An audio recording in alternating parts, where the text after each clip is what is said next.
Sa présence étonne presque tous dans ce milieu habituellement réservé aux hommes.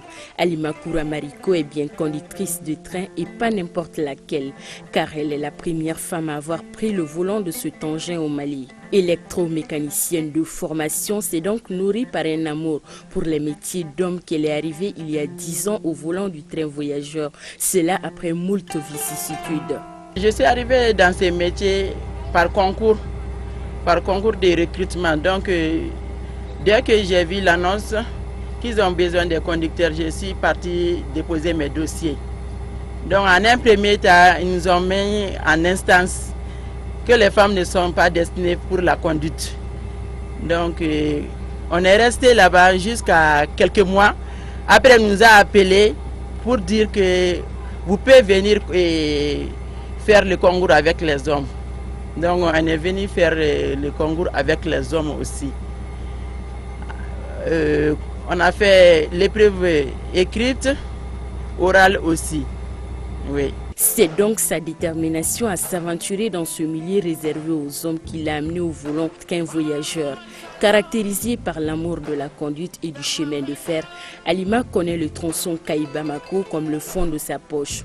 Et quand l'Amazone n'est pas au volant, ce n'est pas forcément le repos pour elle, car il y a toujours quelque chose à faire à la gare ferroviaire de Bamako. Souvent, si tu n'es pas au voyage, tu es au dépôt pour faire la réserve. Il y a des permanences aussi. Donc, les permanences, c'est la rotation de 6h à 14h, de 14h à 22h, de 22h aux 6h du matin aussi. Donc, on est obligé de faire ça. Ce n'est pas seulement la conduite pour faire le voyage, mais aussi on travaille dans la gare aussi. Comme tout métier, le travail de conducteur de train a ses difficultés, surtout pour une femme.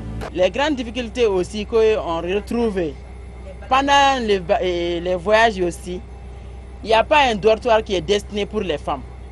Donc on est obligé de dormir avec les hommes, voyager avec les hommes. Toutefois, si elle fait un métier d'homme, Halima est avant tout une épouse et mère de 2 enfants. Elle nous confie qu'une fois enceinte, elle n'a pas le droit de toucher au volant. Étant enceinte, donc on ne conduit pas le train. Mais ça ne veut pas dire que tu ne vas pas au travail. Tu ne vas pas monter dans la machine.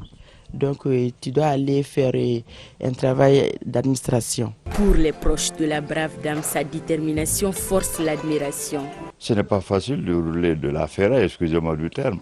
Mais quand tu vois une dame qui accepte cela et les dures conditions d'un travail. Moi-même, j'ai fait un petit tour au chemin de fer, pas comme technicien, mais j'étais plutôt du côté hôtellerie.